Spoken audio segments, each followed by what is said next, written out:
ഏതുതരം ഇവന്റ്സും ഭംഗിയായി നടത്താൻ ഒരേ ഒരിടം, ക്ലാപ്പ് ഔട്ട് ഇവന്റ്സ്.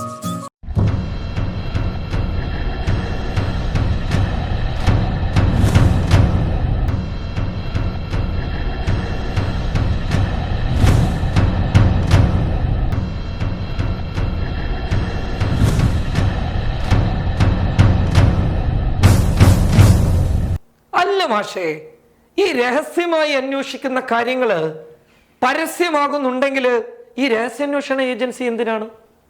രഹസ്യമായി അന്വേഷിക്കാൻ ഇന്ത്യ ഗവൺമെന്റ് ചുമതലപ്പെടുത്തിയിട്ടുള്ള ഉദ്യോഗസ്ഥർ അവർക്ക് നൽകിയ രഹസ്യ നിർദ്ദേശങ്ങൾ പരസ്യമാക്കിയാൽ അഥവാ അത്തരം നിർദ്ദേശങ്ങൾ പരസ്യമായി കണ്ടു കഴിഞ്ഞാൽ അത് രാജ്യദ്രോഹമല്ലേ? അപ്പോൾ ഇന്നലെ ജനം TV രഹസ്യാന്വേഷണ ഏജൻസി രഹസ്യമായി നിരീക്ഷിക്കുന്ന കാര്യം എങ്ങനെയാണ് പരസ്യമായി തുറന്നു പറഞ്ഞത്? അന്വേഷണം ആവശ്യമാണ് കേട്ടോ, രാജ്യദ്രോഹികളാണ് നിങ്ങൾ. രഹസ്യാന്വേഷണത്തിന്റെ ആ രഹസ്യമായിട്ടുള്ള അന്വേഷണം പരസ്യപ്പെടുത്താൻ പാടില്ല. പറഞ്ഞു വരുന്നത്, ജനം TV ഇന്നലെ എനിക്കെതിരെ ഒരു വ്യാജ പ്രചരണം അഴിച്ചുവിട്ടു. ആ വ്യാജ പ്രചരണം 8 നിലയിൽ പൊട്ടിയിട്ടുണ്ട്. പക്ഷേ പൊട്ടാത്ത ചില ആളുകൾക്ക് ഒന്ന് പൊട്ടിച്ചു തരാൻ വേണ്ടിയിട്ടാണ് ഇപ്പോൾ ചില കാര്യങ്ങൾ പറയുന്നത്. 4 കാര്യങ്ങൾ. ഒന്ന്, ഞാൻ നമസ്തേ ട്രംപ് എന്ന് പറയുന്ന പരിപാടിയെ കുറിച്ച് പറഞ്ഞു എന്ന്. അതെ, ഇപ്പോഴും അത് തന്നെയാണ് പറയുന്നത്. നമസ്തേ ട്രംപ് സംഘടിപ്പിച്ചത് ലോക ആരോഗ്യ സംഘടനയുടെ നിർദ്ദേശത്തെ വകവെക്കാതെയാണ് എന്ന്. ലോക ആരോഗ്യ സംഘടന വളരെ ശക്തമായി എല്ലാ രാജ്യങ്ങളോടും പറഞ്ഞു, ഒരു തരത്തിലും പൊതുപരിപാടികൾ സംഘടിപ്പിക്കരുത് എന്ന്. പക്ഷേ ട്രംപിനെ ഇന്ത്യയിലേക്ക് കൊണ്ടുവന്ന് നമസ്തേ ട്രംപ് എന്ന് പറയുന്ന പരിപാടി കേന്ദ്ര സർക്കാർ സംഘടിപ്പിച്ചു. ആ പരിപാടി ഇന്ന് വിവാദമാകുന്നതിന്റെ കാരണം, നിലവിൽ ആ പരിപാടി സംഘടിപ്പിച്ച അഹമ്മദാബാദ് എന്ന് പറയുന്ന പ്രദേശം കൊറോണ ഭീതിയിൽ നിലവിളിക്കുകയാണ്. അപ്പോൾ സ്വാഭാവികമായും ഉയർന്നു വരുന്ന ഒരു കാര്യം, ലോകാരോഗ്യ സംഘടനയുടെ നിർദ്ദേശം വകവെക്കാതെ പരിപാടി സംഘടിപ്പിക്കുന്നു. ആ പരിപാടി സംഘടിപ്പിച്ച അതേ പ്രദേശത്ത് ഇന്ന് കൊറോണ കാരണം നിലവിളികൾ ഉയരുന്നു. അങ്ങനെ നിലവിളികൾ ഉയരുന്നുണ്ട് എങ്കിൽ എന്തോ ഒന്ന് സംഭവിച്ചിട്ടുണ്ട് എന്ന് സ്വാഭാവികമായിട്ടും ഒരു മനുഷ്യന് തോന്നും. ആ കാര്യമാണ് ഞാൻ പറഞ്ഞിട്ടുള്ളത്. ഇനി രണ്ടാമത്തെ കാര്യം, അമിത്ഷാക്ക് രോഗമാണ് എന്ന് പറഞ്ഞ് പ്രചരിപ്പിച്ചു പോലും. ആരാ മാഷേ പറഞ്ഞത്?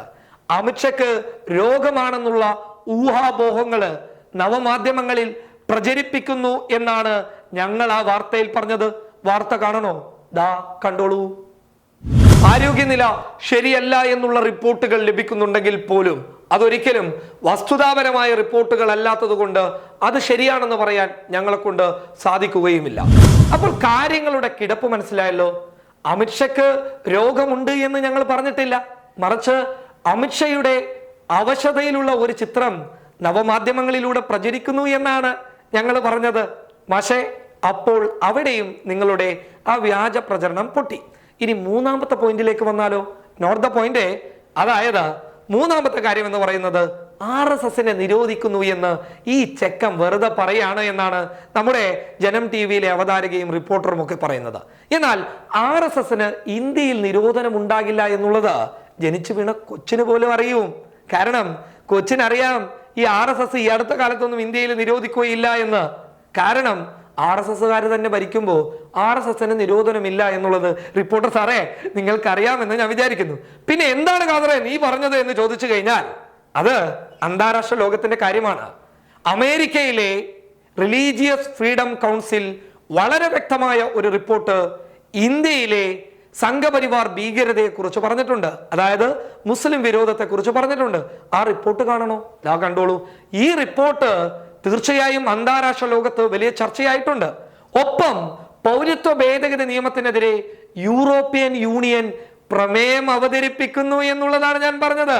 അവതരിപ്പിച്ചിട്ടില്ല എന്നുള്ളതും കൂടി ഞാൻ പറഞ്ഞിട്ടുണ്ട്. പിന്നീട് ഇന്ത്യ സമ്മർദ്ദം ചെലുത്തിയതാണ് എന്ന്. അല്ലാതെ RSSനെ നിരോധിക്കാൻ വേണ്ടിയിട്ട് അവർ പ്രമേയം അവതരിപ്പിച്ചു എന്നല്ല എൻ്റെ റിപ്പോർട്ടർ ആശാനെ ഞാൻ പറഞ്ഞത്. കാര്യങ്ങളൊക്കെ വളരെ വ്യക്തമായി മനസ്സിലാക്കണം. ഇനി ഇതൊക്കെ അന്താരാഷ്ട്ര ലോകത്തുള്ള ഇന്ത്യയിലെ മുസ്ലിം വിരോധ നടപടികൾ ചർച്ച ചെയ്യപ്പെട്ട് കഴിഞ്ഞാൽ അന്താരാഷ്ട്ര ലോകത്ത് RSSന് നിരോധനത്തിനുള്ള സാധ്യതയുണ്ട് എന്നാണ് പറഞ്ഞത്. ഇന്ത്യയിലെ കാര്യമല്ല. 3, ഇനി നാലാമത്തെ കാര്യം ഒന്ന് നമുക്ക് ചർച്ചക്കെടുത്താലോ. സഫൂറ സർഗറിന് വേണ്ടിയിട്ട് ഖാദർ കരിപ്പൊടി ശബ്ദിച്ചു എന്നാണ് റിപ്പോർട്ടർ പറയുന്നത്. സഫൂറ സർഗർ ഏത് കേസിലാണ് പ്രതി? ഡൽഹി കലാപവുമായി ബന്ധപ്പെട്ട കേസിലാണല്ലോ പ്രതി, FIR-ലാണല്ലോ പ്രതി. ആ FIR-ൽ സഫൂറ സർഗർ മാത്രമല്ല, അവിടെ കലാപത്തിന് മുന്നോട്ട് വന്ന RSSകാരും അതേ FIR-ൽ തന്നെയാണ് പ്രതി. അപ്പോൾ ഒരേ FIR-ൽ RSSകാരും മുസ്ലിങ്ങളും പ്രതി ചേർക്കപ്പെടുമ്പോൾ അതിലെ മുസ്ലിങ്ങൾക്ക് UAPAയും മറ്റുള്ളവർക്ക് കോടതിയിൽ നിന്ന് ജാമ്യവും ലഭിക്കുമ്പോൾ അതെങ്ങനെ ശരിയാകും? അപ്പോൾ അവിടെ സഫൂറ സർഗർ അടങ്ങുന്ന ആളുകൾക്ക് നീതി നിഷേധിക്കപ്പെടുകയല്ലേ ചെയ്തത്? അപ്പോൾ ഞാൻ ആരുടെ കൂടിയാണ് നിൽക്കേണ്ടത്? ഇരകളാക്കപ്പെട്ടവരുടെ കൂടിയാണ്. അത് തുടരുക തന്നെ ചെയ്യുമെന്ന് ആശാനെ ഒരിക്കൽ കൂടി പറഞ്ഞു തരുന്നു. ഇനി വിഷയങ്ങളിലോട്ട് പോകാം. നാഷണൽ ഇൻവെസ്റ്റിഗേഷൻ ഏജൻസി, അത് നിങ്ങളുടെയൊക്കെ തറവാട് സ്വത്താണ് എന്ന് കരുതുന്നുണ്ടെങ്കിൽ അതങ്ങ് വീട്ടിൽ വെച്ചിട്ട് വന്നാൽ മതി. കാരണം നാഷണൽ ഇൻവെസ്റ്റിഗേഷൻ ഏജൻസിയുടെ പേരിലും കേന്ദ്ര അന്വേഷണ ഏജൻസിയുടെ പേരിലും നിങ്ങൾ ഒരുപാട് വ്യാജ പ്രചരണങ്ങൾ അഴിച്ചുവിടുന്നുണ്ട്. കാരണം യഥാർത്ഥത്തിലെ രാജ്യദ്രോഹികൾ എന്ന് പറയുന്നത് നിങ്ങളെപ്പോലെയുള്ള ആളുകളാണ്. നമുക്കൊരു വാർത്ത എടുത്തു നോക്കിയാലോ. തബ്ലീഗ് വിഷയത്തിൽ ഇവർ പറഞ്ഞ അഥവാ ഇവർ റിപ്പോർട്ട് ചെയ്തിട്ടുള്ള ഒരു വാർത്ത, ആ റിപ്പോർട്ടിൽ ഇവർ പറയുന്നുള്ള കാര്യം എന്താണ് എന്ന് വെച്ച് കഴിഞ്ഞാൽ, തബ്ലീഗ് പണ്ഡിതനായിട്ടുള്ള സയ്യിദ് മൗലാന അഥവാ സയ്യിദ് കാന്തലവി ഒരു വോയിസ് റെക്കോർഡ് പുറത്തുവിട്ടു എന്നുള്ളതാണ്. ആ വോയിസ് റെക്കോർഡ് അകലം പാലിക്കരുത്, ആരും കൊറോണയെ പേടിക്കരുത്, അകലം പാലിക്കാൻ മുസ്ലിങ്ങൾക്കിടയിൽ പറയുന്നില്ല, ഇസ്ലാമിനകത്ത് പറയുന്നില്ല എന്നുള്ള ഒരു വോയിസ് സന്ദേശമാണ് പുറത്തു വന്നത്. അത് വ്യാജ പ്രചരണമാണ് എന്ന് ദേശീയ മാധ്യമങ്ങളടക്കം, ആദ്യം തെറ്റുകൊടുത്ത ദേശീയ മാധ്യമങ്ങളടക്കം പിന്നീട് തിരുത്തി പറഞ്ഞ സമയത്ത് ദാ ഇവരുടെ റിപ്പോർട്ട് ഒന്ന് കാണുക, നിങ്ങൾ കണ്ണു തുറന്ന് കാണുക, എല്ലാവരും തിരുത്തി കൊടുത്തിരിക്കുകയാണ്. എന്തുകൊണ്ടാണ് തിരുത്തി കൊടുത്തത്? ഡൽഹി ക്രൈംബ്രാഞ്ചിന്റെ ഫോറൻസിക് പരിശോധനയിൽ വെളിപ്പെട്ടു 20ഓളം വോയിസുകൾ കൂട്ടിയോജിപ്പിച്ചിട്ടാണ് ആ ഒരു ശബ്ദ സന്ദേശം വ്യാജമായി സംഘികൾ പ്രചരിപ്പിച്ചത് എന്ന് ഡൽഹി ക്രൈംബ്രാഞ്ചിന്റെ ഫോറൻസിക് റിപ്പോർട്ടിൽ വ്യക്തമായപ്പോൾ ആ സമയം എല്ലാവരും അത് തെറ്റാണ് എന്ന് പറയുന്ന സമയത്ത് ദാ ഇവർ കൊടുത്ത റിപ്പോർട്ട് ഒന്ന് നോക്കിയേ. തബ്ലീഗുകാരെ കുറിച്ചിട്ട് തബ്ലീഗ് നേതാവിന്റെ പേരിൽ പ്രചരിക്കുന്നത് രാജ്യത്തിന് തന്നെ അപകടകരമായ സന്ദേശം എന്നുള്ള ഒരു റിപ്പോർട്ടാണ് ഇവരുടെ ചുരുക്കം. അപ്പോൾ ആരാണ് രാജ്യദ്രോഹി? ആരാണ് ഇവിടെ കലാപത്തിന് ശ്രമിക്കുന്നത്? ജനം TV അല്ലേ? ഇല്ലാത്ത ഒരു റിപ്പോർട്ട് കൊടുക്കുമ്പോൾ ജനം TV അല്ലേ ഇവിടെ കലാപത്തിന് ശ്രമിക്കുന്നുള്ളത്? അപ്പോൾ ആശാമാരെ, ചൊറിയലൊക്കെ കൊള്ളാം, അത് ചൊറിച്ചിലുള്ളവന്റെ അടുത്ത് പോയിട്ട് ചൊറിഞ്ഞാൽ മതി. ഇത് ചൊറിച്ചിൽ തീർത്തു കൊടുക്കുന്ന ആളാ. നിങ്ങൾക്ക് ചൊറിച്ചിലുണ്ടെങ്കിൽ ആ ചൊറിച്ചില് തീർത്തു കൊടുക്കാൻ തന്നെയാണ് ഈ പണിയുമായി മുന്നോട്ട് വന്നത്. പബ്ലിക് കേരള എന്നുണ്ട്. എല്ലാ കാര്യവും നമ്മളെ ബുദ്ധിമുട്ടിക്കാതെ അവർ നോക്കിക്കോളും. ടെൻഷൻ ഫ്രീ കല്യാണത്തിന് ക്ലാപ്പ് ഔട്ട് ഇവന്റ്സ്. വിവാഹം, product launch, birthday party, college events തുടങ്ങി ഏതുതരം ഇവന്റ്സും ഭംഗിയായി നടത്താൻ ഒരേ ഒരിടം, ക്ലാപ്പ് ഔട്ട് ഇവന്റ്സ്.